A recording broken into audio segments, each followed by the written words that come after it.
So happy New Year 2023, here we are, New Year's Day. I'm out running, which that's always a win if you start the year that way. It's also a win if you're sat on the sofa chilling out too, but I've managed to drag myself out. I'm going to go out and do some easy miles around the New Forest. I'm going back to London, and as ever, sort of thinking about year just gone, year to come. I was thinking I might update you with some of my goals for 2023. I'm not a huge New Year's resolution setter, and these goals are going to be very loose, but I've got 4 or 5 that I wanted to take you through. These are things that I've just been thinking about, pondering. You know, maybe that's a loose way to set goals, and people who are goal setters might say, well, you need to commit to them. But this is loosely what I'm thinking about doing in 2023. Obviously 2022 was a big year for me, having run the Danube. 2023 might not be quite so big in terms of the miles or such a big kind of audacious goal, but I've got a few things.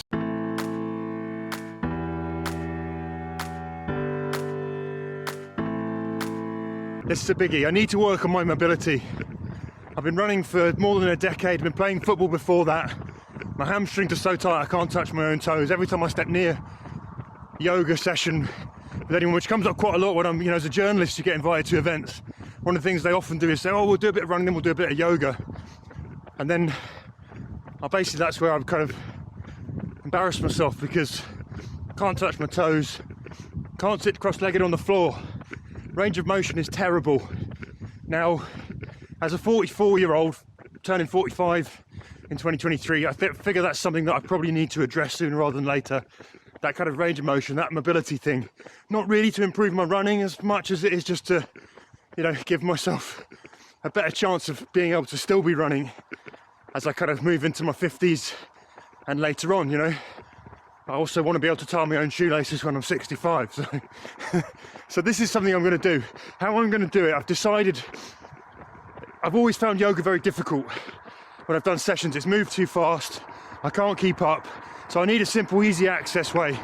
And one thing that launched this year with Apple Fitness Plus and the Apple Watch and on your phone is new yoga for runners. And there's 20-minute sessions that are quite simple. Apparently, I've not tried them yet.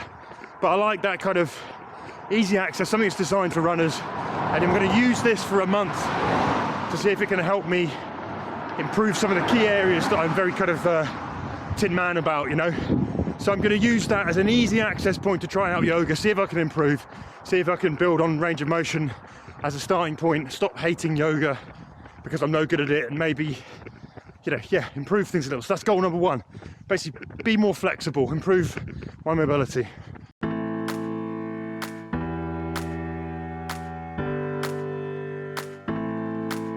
Goal number 2 is basically getting back to a few basics that I used to do a lot of, that I've been a bit kind of bad on, and that is strength training in the gym. I need to be getting into the gym, lifting a bit of metal, doing some of those kind of core exercises, squats, deadlifts, Romanian deadlifts, single leg lunges, split squats, upper body stuff. The other thing, as you kind of get older, muscle mass is a real big dictator, or lean muscle mass is a real, and strength is a real big dictator of overall kind of longevity and wellness as you move into kind of later life, and it becomes harder to retain muscle in those areas, key areas.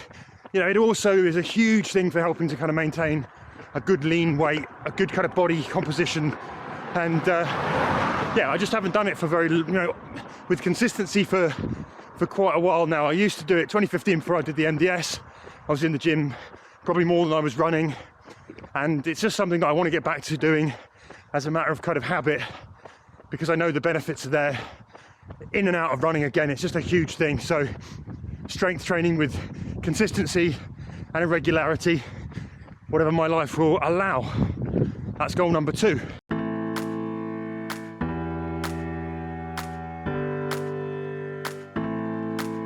Now goal number 3 is move every day. It's a really simple one. Whether it's walking, whether it's running, whether it's 10 minutes, whether it's 20 minutes, whether it's an hour, whether I go for 4 hours, whether I get into the gym, whether I swim, whether I go for a walk with my family, whether I go for a run with my little boy and it's a mile. The idea here is just to get out and get moving every single day. I really felt the benefits of that doing the Danube for my, for mental health, for creativity, for, being more emotionally engaged, for feeling a bit more confident generally. I just really found that was a really useful thing, and I came back from the Danube promising myself that I would stick to that, and I haven't. So here's me putting it out there. My aim is to move every day, even if it's just a short amount of time, hopefully often in the morning, but whenever I can.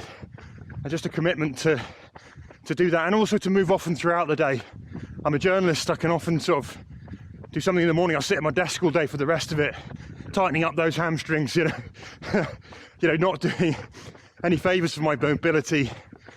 And this is something that I think Shane Benzie talks a lot about in his excellent book. And improving what you're doing for 7 hours of the day, not just the hour, in terms of that overall kind of posture and what you're kind of how you're setting yourself up to run, is a key thing. So moving every day, moving often during the day. That's goal number 3.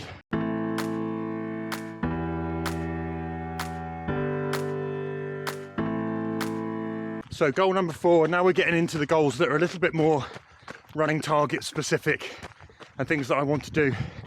Now, it's long been an ambition of mine to go and do the Self-Transcendence 24-hour track race in the UK. I nearly got into it a while back, had to drop out because I got a place in the Lavaredo.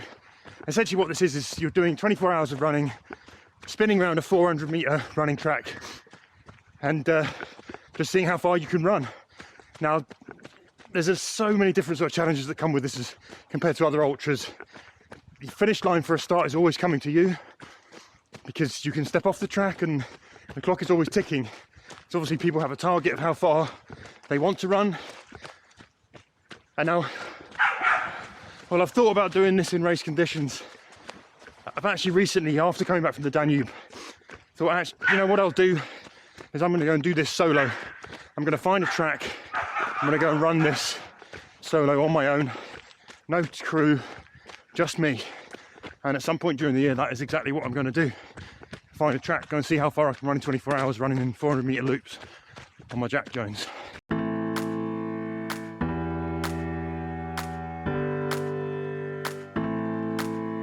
So then another goal of mine for this year, obviously during 2022, running along the Danube, I had a lot of help from people, different runners from across Europe, in Bulgaria, in Serbia, in Austria, all over the place really, people from the UK who came to help me, people who supported me, in all kinds of different ways, but made it possible for me to complete, that epic